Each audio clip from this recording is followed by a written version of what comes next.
प्रधानमंत्री फसल बीमा योजना जिन किसानों की फसलें तबाह और बर्बाद हो जाती है उनके लिए वरदान है। करोड़ों किसानों ने फसल बीमा योजना का लाभ उठाया है।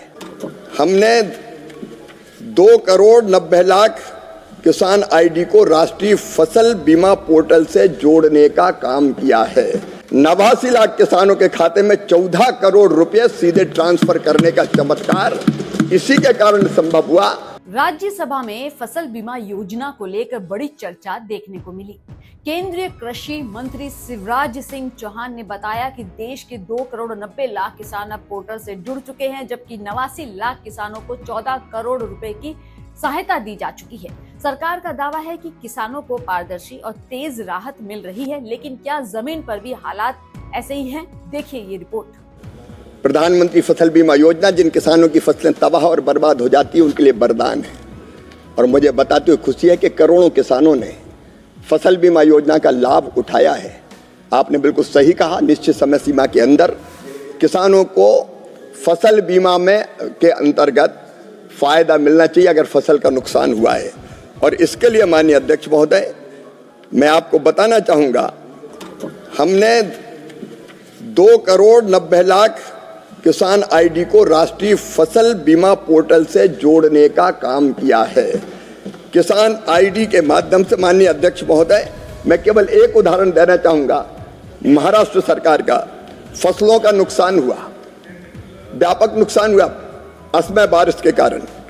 89 लाख किसानों को 89 लाख किसानों की फसल की क्षति का आकलन सैटेलाइट आधारित रिमोट सेंसिंग के माध्यम से 5 दिन के अंदर करके 89 लाख किसानों के खाते में 14 करोड़ रुपए सीधे ट्रांसफर करने का चमत्कार इसी के कारण संभव हुआ।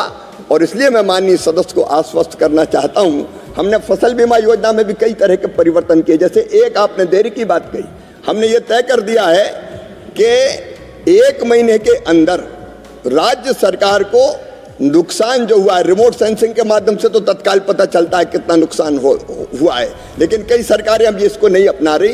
1 महीने के अंदर उनको क्षति के आकलन करके जानकारी देनी पड़ेगी कि नुकसान कितना हुआ है।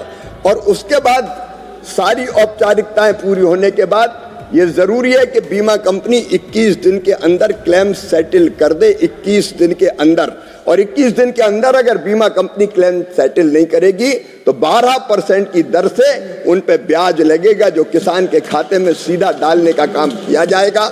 हमने ये भी तय किया है कि राज्य सरकार कई बार अपना हिस्सा नहीं डालती, केंद्र अपना पैसा दे देती। मैं किसी एक राज्य सरकार की बात नहीं कर रहा, कई बार डिले होता है। अगर ऐसा डिले हुआ तो 12% ब्याज राज्य सरकार के ऊपर भी लगाया जाएगा, जो सीधे किसान के खाते में डाला जाएगा। तो एक तो टेक्नोलॉजी का इस्तेमाल करके माननीय सभापति महोदय तत्काल क्लेम सेटल हो जाए, इस बात का प्रयत्न लगातार हम लोग कर रहे हैं। और मैं आपके माध्यम से किसान भाइयों को आश्वस्त करना चाहता हूं, चाहे बीमा हो चाहे ऋण हो। पहले किसान को अगर लोन लेना होता था तो बैंकों में कई तरह के कागजों की पूर्ति करनी पड़ती थी, अब ये ले आओ, अब ये ले आओ, अब ये ले आओ। अब किसान आईडी, फार्मर आईडी अगर उसके पास है तो सारा रिकॉर्ड उस फार्मर आईडी में उसके पास है, वो बैंक में रखेगा और तत्काल उसको लोन मिल जाएगा। जैसे पीएम किसान सम्मान निधि तत्काल ट्रांसफर होकर डीबीटी के माध्यम से खाते में पहुंच जाती है। माननीय सभापति महोदय, अब वो दिन चले गए जब कहा जाता था क्या करें हम मजबूर है, 1 रुपया भेजते 15 पैसा पहुंचता है। यहाँ तो क्लिक करो तो 1 रुपया का 1 रुपया सीधे किसान के खाते में पहुंचता है। ये चमत्कार नरेंद्र मोदी जी के नेतृत्व में हो रहा है। 5th supplementary Shrimati Ramila Ben 4/12। धन्यवाद सभापति जी। किसानों की कल्याणकारी योजना में डिजिटल पहल एक क्रांतिकारी कदम है।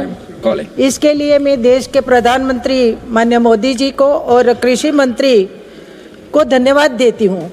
और आपके माध्यम से माननीय मंत्री जी को पूछना चाहती हूँ कि डिजिटल पहल में आपने किसान ई मित्र की एक पहल की है, तो इस पहल के माध्यम से किसानों के ओर से कितने प्रश्न मिले हैं और उनका समाधान कैसे किया गया है?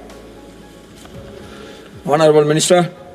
माननीय सभापति महोदय, मैंने जैसा प्रारंभ में निवेदन किया था लोग रोज लगभग 8,000 सवाल पूछे जाते हैं, लगभग 8,000, और लगभग 93 लाख किसानों के सवालों के जवाब दे दिए गए हैं।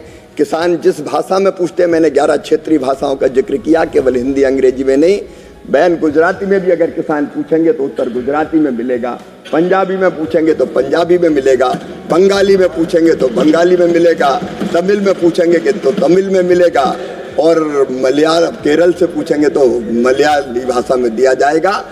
लगातार इन प्रश्नों का तत्काल जवाब देने का काम हो रहा है, और अब तो एक ही प्लेटफॉर्म पर भारत विस्तार के अंतर्गत सारी चीजें आ जाएंगी। तो कृषि से संबंधित किसी भी मामले में किसान सवाल पूछेगा, जवाब हाजिर होगा, और वो अपनी खेती को और बेहतर बना सकेगा। सर का पसीना जब माथे को आता है, वो किसान है जो अपने दम पर फसल को उगाता है। आन है, बान है, शान है, किसान है। किसान इंडिया, चलेगा हल, बढ़ेगा बल।